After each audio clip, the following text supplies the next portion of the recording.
I heard the knock at exactly midnight. I froze. My wedding was the next morning. The decorations were up, the food was ready, and the whole village was excited.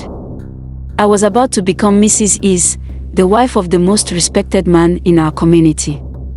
But when I heard that knock, slow, deliberate, and heavy, my heart stopped. I knew who it was. I hadn't seen him in 7 years. He wasn't supposed to be here. I sat on my bed, my chest rising and falling so hard I thought it would burst. My palms were sweaty, and my mind raced. I told myself not to answer. It was probably just a bad dream, a trick of the night. But then I heard his voice.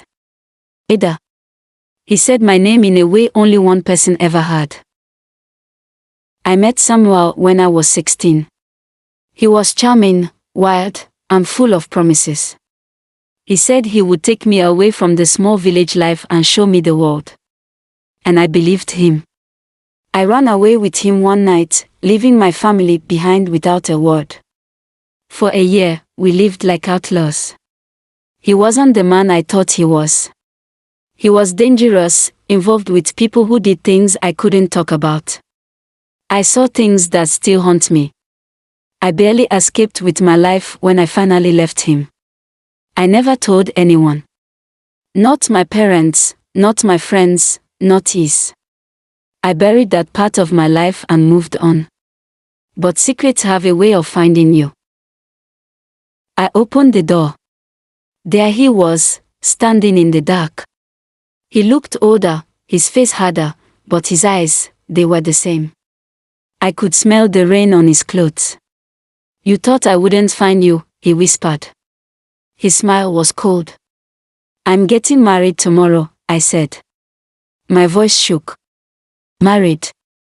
He laughed, the sound low and bitter. To him. I swallowed hard. Leave, Samuel. Please. He leaned closer, his eyes burning into mine. Does he know? I didn't answer. He chuckled softly. I could ruin everything, you know. All I have to do is show up and tell them who you really are. Tell him what we did, what you did. I felt my knees weaken. I'm not that person anymore. But I remember her. Silence filled the space between us. Why are you here? I whispered. He didn't answer at first. Then, quietly, he said, I wanted to see if you'd lie to me one last time. He didn't stay long. He left the same way he came, quietly, slipping into the shadows. But the damage was done. Now, as I sit here waiting for the sun to rise, I wonder what will happen if he comes to the ceremony. I wonder if I should confess to Iz before he finds out from someone else. I love him. I do. But would he still love me if he knew the truth? Would I risk everything for love?